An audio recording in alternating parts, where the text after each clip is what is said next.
E aí pessoal, tudo certo? Sejam todos muito bem-vindos. Joaquim é um engenheiro de computação paraplégico que mora sozinho em sua grande e velha casa. Essa casa guarda todas as memórias da sua esposa e filha que morreram no acidente de carro que o deixou paraplégico. Sua única companhia é seu cachorro idoso chamado Casimiro, que há algum tempo parou de andar. Joaquim liga para o veterinário para perguntar sobre os resultados dos exames do cachorro e é informado que nada pode ser feito pelo animal. Joaquim então pesquisa na internet maneiras indolores de sacrificar um cachorro. Ele compra um medicamento e injeta em alguns biscoitos e os coloca em um pote para quando chegar a hora. Certo dia, uma mulher chamada Berta e sua filha Betty, que não fala há algum tempo, aparecem na porta dele perguntando sobre o quarto que ele está alugando com o terraço. Elas viram um anúncio e foram lá sem ligar antes para ele, o que incomoda muito Joaquim. Betty tenta acariciar Casimiro, que rosna para ela e Joaquim avisa para não fazer isso porque o animal não se dá bem com estranhos. Joaquim fica ainda mais irritado quando Berta decide se mudar imediatamente. Mas ele precisa do dinheiro porque a casa será confiscada em breve, então não reclama muito. Joaquim é muito antissocial e por isso não gosta quando Berta tenta passar um tempo com ele, tentando ajudá-lo limpando e arrumando sua casa. Berta não desiste e continua tentando conversar com ele para conhecê-lo melhor mesmo que ele não responda às perguntas dela. Ela compartilha um pouco sobre si mesma, dizendo que é uma dançarina profissional que chegou na cidade grande em busca de sucesso, mas acabou virando um stripper. Quando ela pergunta por que Joaquim não vende a casa para pagar suas dívidas, ele se recusa a responder, mas é bem claro que a casa guarda memórias importantes para ele. Berta coloca uma música muito alta para tocar, assim irritando Joaquim. E Betty tem o hábito de se esconder em alguns lugares aleatórios ao redor da casa, mas por mais irritantes que elas possam ser às vezes, Joaquim começa a se apegar a elas. Especialmente quando elas prepararam um jantar especial de aniversário para ele. Betty também consegue fazer amizade com Casimiro, que não apenas parou de rosnar para ela, mas também se levantou e andou em direção à garota para que ela o abraçasse. Ao ver isso, Joaquim fica emocionado e espera ficar sozinho para poder chorar. Joaquim passa muito tempo no porão, onde trabalha com computadores. Certo dia, ele começa a ouvir barulhos estranhos vindos da casa do vizinho. Então ele coloca um estetoscópio na parede para ouvir melhor. Parece que há um grupo de homens do outro lado da parede que também estão prestando atenção em seus movimentos e ruídos, no qual até sabem que Joaquim está em uma cadeira de rodas. Eles decidem que voltarão mais tarde, quando ninguém puder ouvi-los. Então Joaquim prende o estetoscópio na parede e o conecta ao computador para que tudo que eles falarem seja gravado. Enquanto isso, ele sobe para jantar com Berta e sua filha. Na manhã seguinte, Joaquim ouve a gravação e anota os nomes que ouve, mas não consegue entender direito o que eles estão dizendo lá.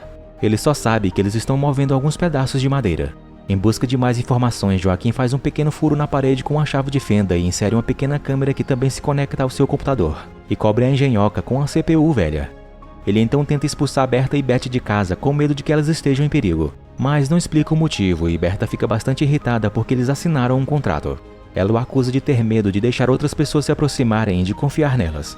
Então ela dá até a manhã seguinte para que ele mude de ideia. E já no dia seguinte, Joaquim diz que elas podem ficar. Quando ele volta para o porão, ele começa a assistir a gravação e fazer anotações. Os homens parecem trabalhar apenas à noite e eles estão cavando algum tipo de buraco que deve estar pronto até a véspera de Natal. Eles também falam sobre um explosivo. A descoberta mais chocante para Joaquim é ver Berta chegar ao lugar. Ela cruzou até o outro lado pelo telhado para que ele não pudesse vê-la.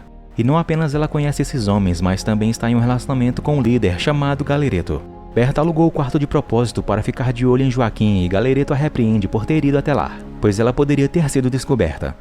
Depois de dar a chave especial para Berta, ele manda ela ir embora e a lembra de só falar com ele por meio de mensagens. Mais tarde naquela noite, Betty vai até o quarto de Joaquim e estranhamente olha ele dormindo por alguns segundos e depois vai embora. Joaquim continua assistindo às gravações e quando vê os homens examinando uma planta, ele finalmente entende o que eles estão fazendo ali, que é cavando um túnel para roubar um banco próximo. Enquanto Berta está no mercado, Joaquim tenta fazer amizade com Betty, mostrando interesse em seus desenhos, mas ela o ignora. No entanto, ele descobre algo importante. Betty conversa com Casimiro, então Joaquim esconde o microfone atrás da coleira do cachorro. Joaquim então descobre que o plano dos homens é colocar o dinheiro dentro de um carrinho que eles vão empurrar e puxar ao longo do túnel. Ao discutir essa opção, Galereto descobre que um de seus homens, Maneco, tem enviado mensagens de dentro da casa e enviou alguém ao endereço do banco. Isso deixa Galereto irritado e quando um dos bandidos vai buscar Maneco, Galereto briga com Zurdo, seu cúmplice, por ter trazido alguém tão inútil para o plano deles. Maneco então é levado ao porão e socado 2 vezes antes de ser amarrado a uma mesa, onde ele começa a chorar e explicar que só queria ver a mulher que ele gosta enquanto ele estava em seu horário de intervalo, mas ele não contou nada para ela.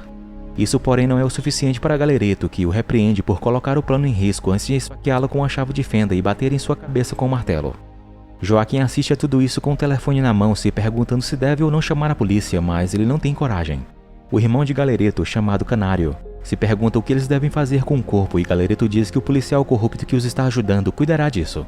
Mais tarde, após recuperar o microfone da coleira de Casimiro, Joaquim coloca um sedativo em Berta e a amarra na cama. Depois pega o celular dela e coloca um alarme para quando ele precisar sedá-la novamente.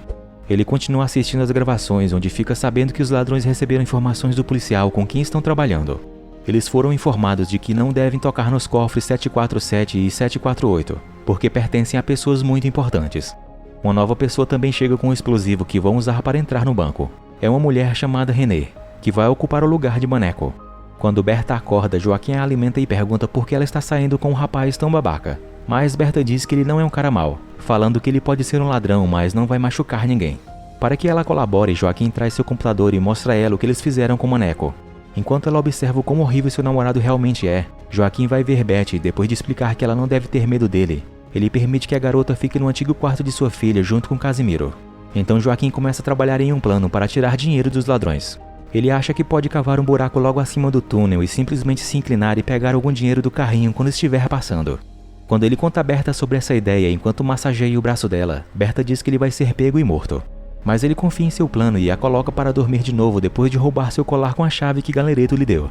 Joaquim volta a observar os ladrões trabalhando e os ouve xingar quando eles encontram um cano de água no túnel, o que significa que eles estão cavando na direção errada. Eles podem consertar isso, mas vai levar mais um dia. Então eles só vão conseguir fazer o roubo no Natal em vez das vésperas. O que não é o ideal, porque os fogos de artifício na Argentina costumam ser lançados na noite do dia 24. Mas eles esperam que as pessoas ainda estejam ocupadas comemorando e não percebam nada estranho. A má notícia é que os bandidos trocaram o carrinho por uma caixa transportadora de gatos porque é maior, mais resistente e o dinheiro não vai cair no chão se a caixa for derrubada.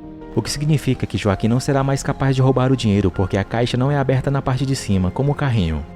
Não há outra escolha e Joaquim muda seus planos. Ele termina de abrir o buraco no chão e desce, cobrindo a tampa que ele fez com a sujeira. Ele também fecha tudo com muito cuidado para que ninguém perceba. Joaquim examina o cano e faz suas medições, certificando-se de que a água ainda está correndo por ele. No entanto, quando ele tenta voltar, ele vê Galereto e Canário descendo pelo túnel. Então se apressa para se esconderem em uma área abandonada enquanto os ouve falar sobre uma casa segura que apenas eles e Zurdo conhecem. Canário não está muito feliz por Zurdo também saber do esconderijo, já que ele não confia no companheiro de roubo, especialmente depois do que aconteceu com Maneco. Depois que os dois homens saem, Joaquim volta para casa bem a tempo de sedar Berta novamente e descobre que Beth desapareceu. Ele encontra Casimiro sozinho no quarto e percebe o que aconteceu. Beth tinha caído no buraco. Joaquim verifica a câmera e vê que sua suspeita é verdadeira. A menina está na outra casa bisbilhotando. Nesse momento, os homens voltam ao porão, mas felizmente Beth sabe que precisa se esconder. Enquanto o Zurdo procura seu relógio, que ele tem certeza que deixou lá e agora não encontra, outra pessoa se junta a eles. É Gutman, um policial corrupto que está os ajudando nessa operação. Ele trouxe uma lista de todos os cofres que devem ser evitados porque estão ligados ao alarme. E ele promete enviar carros de polícia para patrulhar qualquer lugar, menos naquele bairro. Em troca, Galereto deve recuperar os papéis do cofre 155, que alguém está usando para chantagear Gutman. Depois que eles saem, Beth corre para casa e Joaquim a ajuda a subir de volta, descobrindo que foi ela quem roubou o relógio de Zurdo. Joaquim então vê que Galereto está ligando para Berta em vez de mandar mensagem, e ele precisa que ela atenda para não levantar suspeitas. Porém, como ela ainda se recusa a colaborar com ele, Joaquim traz seu computador novamente e depois de apontar que Beth parou de falar há 2 anos, na mesma época que Berta conheceu Galereto, ele mostra a gravação da coleira de Casimiro, onde Beth está contando como Galereto a molestou em segredo. Joaquim diz que tem um plano para arruinar o roubo, enchendo o túnel com água. E Berta, que está muito triste ao descobrir o que aconteceu com sua filha, finalmente aceita ajudar. Quando o telefone toca novamente, ela atende e diz a Galereto que está tudo bem e que Joaquim quase nunca desce ao porão. Depois que ela desliga, Joaquim aceda novamente. Na véspera de Natal, Joaquim e Beth assistem os fogos de artifício juntos enquanto os ladrões instalam os explosivos. Eles vão fazer uma pausa e começar a descer o túnel às 8 da manhã. Então, depois de trancar Beth em seu quarto, Joaquim aproveita essa pausa para descer ao túnel e mover o explosivo para colocá-lo num cano de água. Em seguida, ele vai para o fim do túnel e abre um buraco que o leva ao banco, onde ele abre a fechadura de um dos cofres proibidos, o 748, e coloca dinheiro em uma bolsa antes de sair, sem perceber que não fechou o cofre. No caminho de volta, ele vê Renée verificando o túnel. Ele acha que pode se esconder do mesmo jeito que fez da última vez, mas os bandidos estão prestes a ativar o ventilador que vai limpar o ar do túnel. Então ele deve correr de volta para o banco para não ser asfixiado. Felizmente para Joaquim, os preparativos dos bandidos demoram o suficiente para ele descer e voltar para casa a tempo antes de ser descoberto. Os bandidos detonam o explosivo e a água começa a vazar do cano. Mas eles não percebem porque encontraram um buraco que Joaquim cavou e acham que a explosão é que fez aquele buraco. René entra no banco com 2 comparsas de Galereto, Piche e Schwarzenegger. Então todos os 3 começam rapidamente a esvaziar os cofres de acordo com os números que Gutman passou para eles. Eles então descobrem que o cofre 748 já foi aberto, mas não tem tempo para pensar nisso porque nesse momento eles percebem que a água está começando a encher o túnel. Galereto, Canário e Zurdo veem isso também, mas em vez de ajudar eles pegam o dinheiro que já têm e fogem. Piche e Schwarzenegger tentam escapar também, mas o túnel já está meio cheio, então eles voltam para o banco e abrem um dos cofres conectados para ativar o alarme para que a polícia possa encontrá-los antes que eles se afoguem. Mas René tentou atravessar o túnel assim que viu a água, porém não chega ao outro lado a tempo e fica preso no meio. Ao ouvir os seus gritos de socorro, Joaquim abre o buraco e tenta ajudá-la. Mas assim que o vê, René começa a gritar avisando os outros, enquanto tenta puxá-lo para baixo com ela. Então Joaquim solta o braço de René e fecha o buraco novamente, deixando ela se afogar. O cano termina de quebrar e a água logo começa a inundar o banco e o porão de Joaquim. Ele tira a tampa do buraco e lava a sujeira para não parecer suspeito. Então ele puxa uma corda que havia preparado antes para fazer um monte de CPUs velhas caírem em cima do buraco e sai do porão com sua bolsa de dinheiro. Como a energia acaba em todo o quarteirão, ele verifica Berta que o ataca e o prende na cama, exigindo saber por que ele não confiava nela. Joaquim a beija e diz que pegou o dinheiro. Então os 3 poderiam escapar juntos, mas Berta não aceita. Ela pega a seringa para tentar sedá-lo e Joaquim não tem outra escolha a não ser bater nela para nocauteá-la. Então depois de injetar o sedativo nela novamente, ele lava a sujeira do corpo e sai para falar com a polícia, fingindo ser somente um vizinho inocente que está preocupado com a água em seu porão e é instruído a esperar dentro de casa. Gutman está por perto fiscalizando tudo isso e liga para Galereto para saber o que aconteceu, mas ele também não entende. Gutman então desliga na cara dele quando ouve que os bandidos não conseguiram recuperar os papéis. Momentos depois, Gutman leva um grupo de policiais com ele para vasculhar a casa de Joaquim, que os deixa entrar ainda fingindo ser um cidadão inocente que só quer saber o que vai acontecer depois dos estragos da enchente. Joaquim já tinha deixado Beth sair do quarto e fez ficar com Berta para que elas pudessem fingir ser sua esposa e filha. O piso do porão afundou e então os policiais não encontram o buraco que ele cavou lá e aceitam que não há nada de estranho em sua casa. Galereto continua tentando ligar para o telefone de Berta, que está na mão de Joaquim. E quando Gutman está indo embora, ele pega o telefone achando que é de Joaquim e salva o número dele, pedindo para ligar caso Joaquim se lembre de algo que possa ajudar na investigação.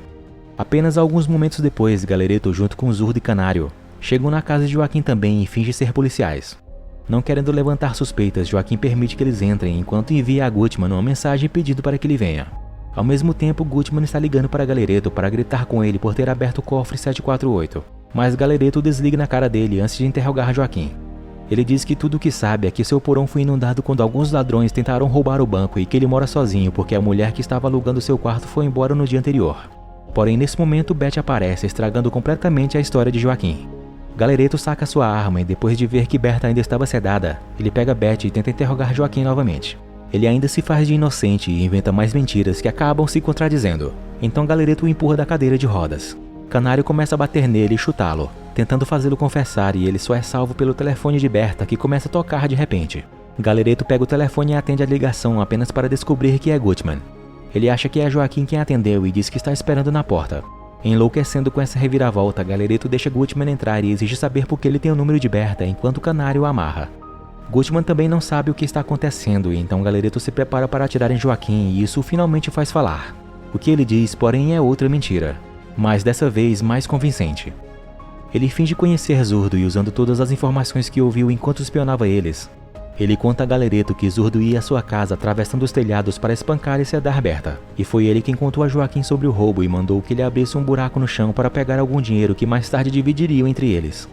Zurdo o chama de mentiroso, mas para provar sua história inventada, Joaquim menciona o esconderijo que só Galereto, Zurdo e Canário conheciam, e diz para eles abrirem um armário onde encontraram um relógio de Zurdo que Joaquim afirma que ele esqueceu lá. Encurralado, Zurdo atira em Canário, que também atira de volta e ambos se matam ao mesmo tempo, enquanto Galereto chora pela morte do irmão. Berta acorda e pega a arma no chão que ela usa para matar Galereto pelo que ele fez à sua filha. Gutman escapa da corda que o amarraram e oferece sua ajuda. Ele coloca os corpos no porta-malas de seu carro e dá a Joaquim algumas dicas de como limpar o sangue do chão antes de lhe pedir o dinheiro que ele roubou. Joaquim se recusa a dar a ele e mostra que tem uma gravação dele trabalhando com os ladrões, o que poderia colocá-lo em apuros. Gutman ri disso enquanto come os biscoitos de Casimiro no pote, pensando que são biscoitos normais. Ele então ameaça Berta com a arma e Joaquim não tem outra escolha a não ser deixá-lo ir embora com o dinheiro. Enquanto ele está dirigindo, os remédios para sacrificar Casimiro começam a fazer efeito e Gutman fica tonto, o que faz com que ele bata o carro e comece um incêndio. Gutman então decide apenas deitar no chão e esperar a morte ou a polícia levá-lo. O filme então termina onde, muitos dias depois, a casa de Joaquim foi limpa e esvaziada e ele está pronto para deixá-la para trás e começar uma nova vida ao lado de Berta, Betty e Casimiro. Obrigado por assistir e se gostaram, por favor, deixem aquela força com seu like e sua inscrição aqui no canal para mais vídeos como este. Fiquem todos com Deus e até a próxima. Fui!